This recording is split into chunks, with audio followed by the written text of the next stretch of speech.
கன்னிராசி நேயர்களே, கன்னிராசி அப்படின்னு சொல்லும் பொழுது உத்திர நட்சத்திரம் கன்னிராசி, அஸ்த நட்சத்திரம் கன்னிராசி, சித்திர நட்சத்திரம் கன்னிராசி.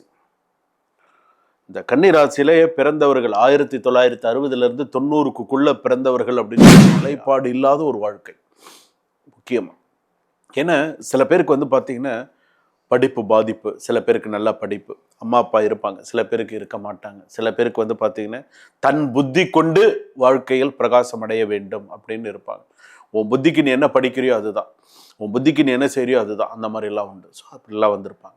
ஆனால் இன்னைக்கு அந்த கன்னிராசி அப்படின்னு சொல்லும்பொழுது வாழ்க்கையில் ஒரு சில விஷயங்கள்லாம் நிறைய யோசிச்சு சில விஷயங்கள் எல்லாத்தையும் இழந்தும் கூட சில நேரங்களில் அப்புறமா தான் நீ கொஞ்சம் மேலே அப்பில் வந்த, எல்லாத்தையும் இழந்து திரும்ப மேலே வந்து இன்னைக்கும் ஒரு கன்னிராசிக்காரர்களுக்கு அப்படின்னு சொன்னால் இன்னைக்கும் நிதர்சனமான உண்மை என்ன தெரியுமா? ஒரு வேலை இல்லாமல் இருக்கிறது, ஒரு திருமண பந்தம் இல்லாமல் இருக்கிறது. சில பேருக்கு பார்த்தீங்கன்னா ஏதோ ஒரு வாழ்க்கை ஏதோ ஒன்று ஓடின்னு இருக்கு, அவ்வளோதான். நீங்கள் ஒரு விஷயத்தை ஆற போட்டிங்கன்னா அது ரொம்ப கஷ்டமாயிடும். அதனால் அதை ஆறப்போடாமல் எவ்வளோ சீக்கிரம் செய்கிறீங்களோ அவ்வளோ சீக்கிரம் நல்லது. கன்னி வாழ்க்கை அறிவு அதிகம், ஆனால் முடிவு லேட். உனக்கு எல்லா புத்திசாலித்தனமும் இருக்குது, எல்லா நல்ல விஷயமும் இருக்குது, ஆனால் நீ உன் கையில் தான் இருக்கு எல்லாமே. ஸோ நீ கரெக்டாக பார்த்து எதுவாக இருந்தாலும் பண்ணு. உனக்கு நேரம் கிடைச்சதுன்னு இந்த கோயிலுக்கு நீ போயிட்டு வா.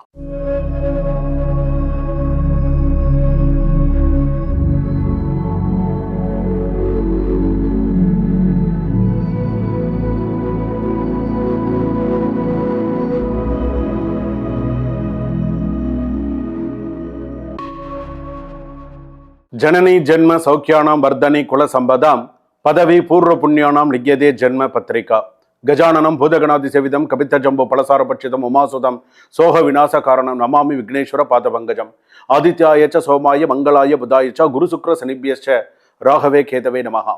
உலகெங்கும் வாழக்கூடிய ஜோதிடர் யுகம் நேயர்கள் அனைவருக்கும் வணக்கம். நான் உங்கள் டாக்டர் வி ராஜ்குமார் சிவாச்சாரியார் பேசுகிறேன். எல்லாரும் எப்படி இருக்கீங்க? நலமா இருப்பீங்க நம்புறேன். இன்றைய தினம் நாம் பார்க்கக்கூடிய ஒரு மிக முக்கியமான ஒரு பதிவு, அதாவது இது சாதாரண பதிவு கிடையாது. இது என்னன்னா 1960 1990 வரையில பிறந்த ஜாதகம். இந்த ஜாதகம் எப்படின்னா வாழ்க்கையில என்ன நடந்தது, என்ன நடக்குது, இனிமேல் இன்னும் என்ன நடக்க போகுது, இனிமேல் இவ்வளவு தூரம் நடந்துருச்சு, இனிமேல் இன்னும் என்ன நடக்க போகுது அப்படிங்கிறத நம்ம பார்க்க போறோம். இந்த வருஷத்துலேருந்து இந்த வருஷம் 1960 பிறந்தவர்களிலிருந்து 1990 வரையில பிறந்தவர்களுடைய ஜாதகத்தை முழுமையாக ஆராய்ந்து சொல்லப்படுகிறது. இதுல பார்த்தீங்கன்னா உங்க வாழ்க்கையில யாராவது துரோகம் செஞ்சுட்டாங்களா? என் வாழ்க்கையில நான் நிறைய துரோகத்தை செஞ்சுட்டேன்னு சொல்றீங்களா? ஒன்று. ஃபேமிலி லைஃப்ல ஒரு நிம்மதி இல்லாம, ஒரு சந்தோஷம் இல்லாம, அதாவது ரொம்ப அந்த ஃபேமிலி லைஃப்ல ரொம்ப டிப்ரெஸ்டா ஃபீல் பண்றீங்களா? பணம் போயிடுச்சா? பணம் போயிடுதா? பணம் இல்லையா? கொடுத்து ஏமாத்திட்டாங்களா? லாஸ் ஆகிடுதா? ஹெவி லாஸ் ஆகிடுதா? சொத்தெல்லாம் விற்று கடன் அடைச்சிங்களா? இந்த மாதிரி சூழ்நிலையெல்லாம் உங்களுக்கு நடந்ததா? பார்ப்போம். கோர்ட்டு கேஸு, ப்ராப்பர்ட்டி பிரச்சனை, டிவோர்ஸ் கேஸு, இது எல்லாமே நம்ம பார்க்குறோம். இது விதி. உங்கள் ஜாதகத்தினுடைய உண்மை என்ன அப்படிங்கிறத நம்ம தெரிஞ்சுக்க போகிறோம். பாஸ்ட் லைஃபோட எஃபெக்ட் எந்த அளவுக்கு இருந்தது, ப்ரெசன்ட் ஸ்ட்ரகிள், இப்போ இருக்கிற போராட்டம் என்ன, ஃபியூச்சரில் 2026 36 வருஷத்தில் அதுக்குள்ளே உங்களுக்கு எந்த வருஷம் உங்களுக்கு நல்லது நடக்க போகுது, எந்த கடவுள் உங்களை காப்பாற்ற போகிறார், அதுதான் முக்கியம். எந்த சாமியை நீங்கள் இருக்க பிடிக்கணும், எந்த சாமி உங்களை காப்பாற்ற போகிறார் அப்படிங்கிறது பார்க்க போகிறீங்க. இதை முழுமையாக பாருங்கள். அப்போ உங்களுக்கு வாழ்க்கைன்னா என்னன்னு புரியும். அதுதான் இம்பார்ட்டன்ட். வாங்க 12 ராசிக்குள்ளே போகலாம். கன்னிராசி நேயர்களே, கன்னிராசி அப்படின்னு சொல்லும் பொழுது உத்திர நட்சத்திரம் கன்னிராசி, அஸ்த நட்சத்திரம் கன்னிராசி, சித்திர நட்சத்திரம் கன்னிராசி. இந்த கன்னிராசியிலேயே பிறந்தவர்கள் 1960 90க்குள்ள பிறந்தவர்கள் அப்படின்னு சொல்றோம் இல்லையா? இதுலயே நான் இன்னொரு விஷயம் நான் பிரிச்சதுல, இந்த 60 ஓகே, ஆனா இந்த 70 இந்த 80க்குள்ள பிறந்திருக்காங்க பாருங்க, அந்த கன்னிராசிக்காரங்க. நம்ம 60 90 சொன்னோம், அதுலயும் முக்கியமாக இந்த 70 80 இருக்காங்க பார்த்தீங்களா? இவங்க தாங்க பாடாத பாடு. இவங்க பிரச்சனை தான் வாழ்க்கையில 10 வருஷம் 15 வருஷம் 25 வருஷம் வாழ்க்கையில வேஸ்ட் பண்ணியிருக்காங்கன்னு சொன்னா இவங்க தான். என்ன ஒரு நிலைப்பாடு இல்லாத ஒரு வாழ்க்கையை வாழ்ந்திருக்காங்க. நிலைப்பாடு இல்லாத ஒரு வாழ்க்கை முக்கியமா. ஏன்னா சில பேருக்கு பார்த்தீங்கன்னா படிப்பு பாதிப்பு, சில பேருக்கு நல்ல படிப்பு, அம்மா அப்பா இருப்பாங்க, சில பேருக்கு இருக்க மாட்டாங்க. சில பேருக்கு வந்து பார்த்தீங்கன்னா தன் புத்தி கொண்டு வாழ்க்கையில் பிரகாசம் அடைய வேண்டும் அப்படின்னு இருப்பாங்க. உன் புத்திக்கு நீ என்ன படிக்கிறியோ அதுதான், உன் புத்திக்கு நீ என்ன செய்றியோ அதுதான், அந்த மாதிரிலாம் உண்டு. ஸோ அப்படிலாம் வந்திருப்பாங்க. ஆனால் இன்னைக்கு அந்த கன்னி ராசி அப்படின்னு சொல்லும்பொழுது வாழ்க்கையில் ஒரு சில விஷயங்கள்லாம் நிறைய யோசிச்சு சில விஷயங்கள்லாம் முடிவெடுத்து, ஆனால் இன்னைக்கு பாரு கன்னி ராசின்னு நீங்கள் சொல்றீங்க. ஆனால் சில பேருக்கு மட்டுமே திருமண வாழ்க்கை, குழந்தைகள், அம்மா அப்படின்னு சில பேருக்கு மட்டுமே நிறைய நல்ல விஷயங்கள்லாம் ஒரு 60-70% பாசிட்டிவாக இருக்கு. ஆனால் சில பேருக்கு அடின்னு கன்னிராசிக்காரங்க, அதுவும் அந்த 60லேருந்து 90க்குள்ள ஏகப்பட்ட அடி வாங்கியாச்சு. வாழ்க்கையிலையும் அடி வாங்கியாச்சு. ஒரு ஒரு ஒரு விஷயத்துல, அதுவும் இந்த கன்னிராசி அப்படின்னு வரும்பொழுது உத்திர நட்சத்திரம் கன்னியா ராசிக்காரர்களுக்கு எப்ப இந்த ராகு தசைன்னு ஒரு விஷயம் வந்ததோ, நிறைய வாழ்க்கையில அவமானப்பட்டவர்கள் கன்னிராசிக்காரர்கள். வாழ்க்கையில ஒவ்வொரு விஷயத்தையும் அனுபவபூர்வமாக கற்றுக்கொண்டவர்கள் கன்னிராசிக்காரர். அவமானப்பட்டாங்க, ஒவ்வொரு விஷயத்திலும் அவமானப்பட்டாங்க. சொந்தக்காரன் அவமானப்படுத்தியிருக்கான், வேலை இடத்துல அவமானப்படுத்துவாங்க, வேணும்னே உன்னை டீஸ் பண்ணுவாங்க, வேணும்னே உன்னை நிறைய பிரச்சனை பண்ணுவாங்க. உனக்கு புத்திசாலித்தனம் இருந்தால் நீ நல்லா இருப்ப, உனக்கு புத்திசாலித்தனம் இல்லைன்னா நீ நல்லா வரமாட்ட. யாரை நம்பணும், யாரை நம்பக்கூடாது, என்ன செய்யணும் செய்யக்கூடாதுங்கிறத உன் மைண்டை தெளிவாக வச்சுட்டு செய். அப்போ தான் நீ வாழ்க்கையில் நல்லா வருவ. வாழ்க்கையில் எவ்வளோ ஏமாற்றத்தை பார்த்துட்ட, உன் மனசாட்சி தொட்டு சொல்லு உன்னுடைய திருமண வாழ்க்கை எப்படி இருக்கு. உன் மனசாட்சி தொட்டு சொல்லு உன்னுடைய வேலை, நீ பணம் சம்பாரிச்சது, நீ இழந்தது, உன்னுடைய தீய பழக்க வழக்கங்கள், உன்னுடைய நீ இழந்தது எவ்வளவு இருக்கு வாழ்க்கையில். எல்லாத்தையும் இழந்தும் கூட சில நேரங்களில் அப்புறமா தான் நீ கொஞ்சம் மேலே அப்பில் வந்த. எல்லாத்தையும் இழந்து திரும்ப மேலே வந்து இன்னைக்கும் ஒரு கன்னிராசிக்காரர்களுக்கு அப்படின்னு சொன்னால் இன்னைக்கும் நிதர்சனமான உண்மை என்ன தெரியுமா?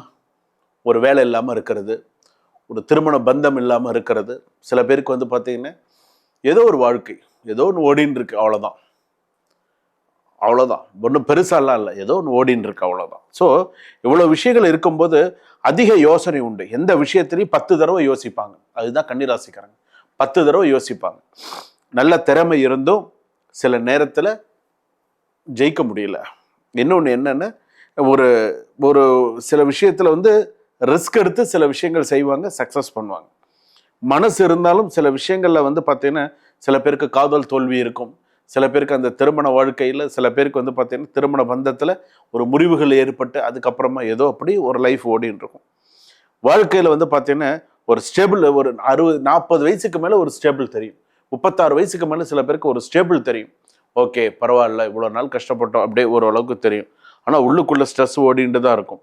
ஏன்னா ஒரு கணவன் மனைவி இன்னைக்கு ஒற்றுமையாக இருந்தால் கூட ஒரு கிரிட்டிசைஸ் பண்ணி விட்டுருவாங்க, ஏதாவது கிரிட்டிசைஸ் பண்ணி விட்டுருவாங்க, ஒரு பிரச்சனையை உண்டு பண்ணி விட்டுருவாங்க.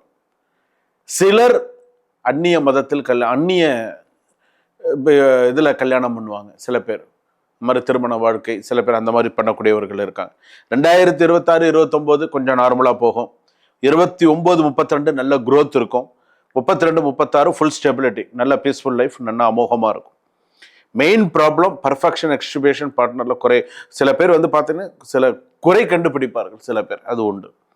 இன்னொன்று என்ன அப்படின்னா ட்ரூ லவ், நல்ல ஓரளவுக்கு சில விஷயங்கள்லாம் இருக்கும், நல்ல சில விஷயங்கள்லாம் நல்லா பண்ணுவாங்க. என்னென்ன மாதிரியான வேலையில் இருப்பாங்கன்னா டாக்டராக இருப்பாங்க, டீச்சராக இருப்பாங்க, அனலைஸ்டாக இருப்பாங்க, ஐடியில் இருப்பாங்க, அக்கௌண்ட்ஸில் இருப்பாங்க, கோவிலில் இருப்பாங்க, ஒரு ஜோதிடராக இருப்பாங்க, ஒரு நல்ல ஒரு ப்ரொஃபஷனில் இருப்பாங்க, ப்ரொஃபஷனல் ஒர்க்கராக இருப்பாங்க, மீடியாஸில் இருப்பாங்க, நிறைய நல்ல ஒர்க்கில் இருப்பாங்க. ஆனால் இவங்களுக்கு கீழே நிறைய வேலை செய்யக்கூடியவர்கள் அரசியலில் இருப்பார்கள், இதெல்லாம் உண்டு.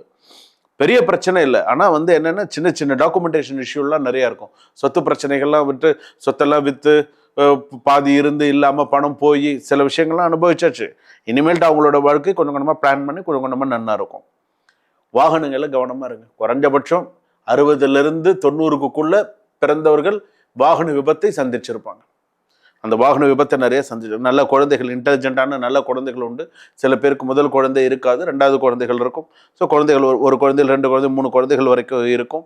இல்லை ஓரளவுக்கு எல்லாமே நல்லா இருக்கும். என்னென்ன ஒரு ஒரு விஷயம் சொல்கிறேன், ஒரு முடிவு எடுக்கிறீங்களா, டக்குன்னு ஒரு முடிவு எடுத்துருங்க. நீங்கள் ஒரு விஷயத்தை ஆற போட்டிங்கன்னா அது ரொம்ப கஷ்டமாயிடும். அதனால் அதை ஆறப்போடாமல் எவ்வளோ சீக்கிரம் செய்கிறீங்களோ அவ்வளோ சீக்கிரம் நல்லது. கன்னி வாழ்க்கை அறிவு அதிகம், ஆனால் முடிவு லேட். உனக்கு எல்லா புத்திசாலித்தனமும் இருக்குது, எல்லா நல்ல விஷயமும் இருக்குது, ஆனால் நீ உன் கையில் தான் இருக்கு எல்லாமே. ஸோ நீ கரெக்டாக பார்த்து எதுவாக இருந்தாலும் பண்ணு. உனக்கு நேரம் கிடைச்சதுன்னு இந்த கோயிலுக்கு நீ போயிட்டு வா. வேதகிரீஸ்வரர் கோவில் கண்டிப்பாக நீ போயிட்டு வந்தனா உனக்கு ஒரு மாற்றம் கிடைக்கும். திருக்கழிக்குன்றம்னு சொல்லுவோம். வேதகிரீஸ்வரர் கோவில் சிறப்பான ஸ்தலம். அன்னதானம், வஸ்திரதானம், உன்னால் என்ன முடியுமோ சில விஷயங்கள்லாம் நீ அந்த கோவிலில் போய் பண்ணிட்டு வா. அதே போல் உனக்கு டைம் கிடைக்கும் பொழுது நீ செய்ய வேண்டிய இன்னொரு விஷயமும் நான் சொல்கிறேன். கன்னியா ராசி அப்படின்னு சொல்லும்பொழுது அம்மன் கோவிலுக்கு போயிட்டு வா. அம்மன் கோவில்னு சொன்னால் கிராம தேவதைன்னு சொல்கிறாங்க இல்லையா, நீ பிறந்த ஊர் எந்த ஊரோ, நீ இருக்கிற இடத்துல இல்லை, நீ எந்த இப்போ நான் சென்னையில் இருக்கேன், ஆனால் நான் பிறந்த ஊர் அப்படிங்கிறது ஒன்று இருக்கும். இப்போ மன்னார்குடின்னு ஒரு பேச்சுக்கு எடுத்துக்கணும். அந்த நீ பிறந்த ஊரில் பிறந்த கிராமத்தில் ஒரு கிராம தேவதைன்னு ஒன்று இருக்கும் தெரியுமா, பிடிச்சிக்கோ. அப்போதான் உனக்கு இன்னும் நல்ல சிறப்பு. உன்னோட வேண்டுதெல்லாம் சீக்கிரமாக நிறைவேறும். சீக்கிரமாக போய் இது பண்ண உனக்கு எல்லா தெய்வத்தோடைய அனுகிரகமும் உனக்கு நிறையா இருக்குது. ஸோ நான் சொல்கிற மாதிரி ஃபாலோ பண்ண வாழ்க்கையில் நன்னாகும். அதுவும் இந்த 60லேருந்து 90க்குள்ளே பிறந்தவங்க கண்டிப்பாக இதை பண்ணுங்க. வாழ்க்கையில் நிறைய மிராக்கள் நடக்கும், நிறைய நல்ல விஷயங்கள் நடக்கும். சரிங்களா? சூப்பர். இதுவரையில் நாம் பார்த்தது 1960 முதல் 90 வரையிலான பிறந்தவர்களுடைய ஜாதகம் எப்படி இருந்தது, பாஸ்ட், ப்ரெசண்ட், ஃப்யூச்சர், வாழ்க்கையில் ஒரு அலசியாச்சு எப்படி இருக்கு என்ன அப்படிங்கிறது. இது நம்ம சொல்லியிருக்கிறதெல்லாம் இது 95%, 98% கூட, இன்னும் சொல்ல போனால் சில பேருக்கு 100% வரைக்கும் இது நிதர்சனமான உண்மை, இல்லைன்னு யாரும் மறுக்க முடியாது நடந்த ஒரு விஷயங்கள். இதற்கு அப்புறமும் உங்களுடைய ஜாதகத்தில் உங்களுக்கு ஏதாவது சந்தேகம் இருந்தால் டிஸ்கிரிப்ஷனில் நம்பர் இருக்குது, கால் பண்ணி சுவாமி நீங்கள் அந்த வருஷத்தை பற்றி நீங்கள் பேசியிருந்தீங்க, இந்த வருஷத்தில் நான் பிறந்தேன், இதை பற்றி நான் தெரிஞ்சுக்கணுன்னு விருப்பப்படுறேன் அப்படிங்கிறது டிஸ்கிரிப்ஷனில் நம்பர் இருக்குது. நீங்கள் எப்போ வேணாலும் என்கிட்ட நேரடியாக நீங்கள் தொடர்பு கொள்ளலாம். சுபம்.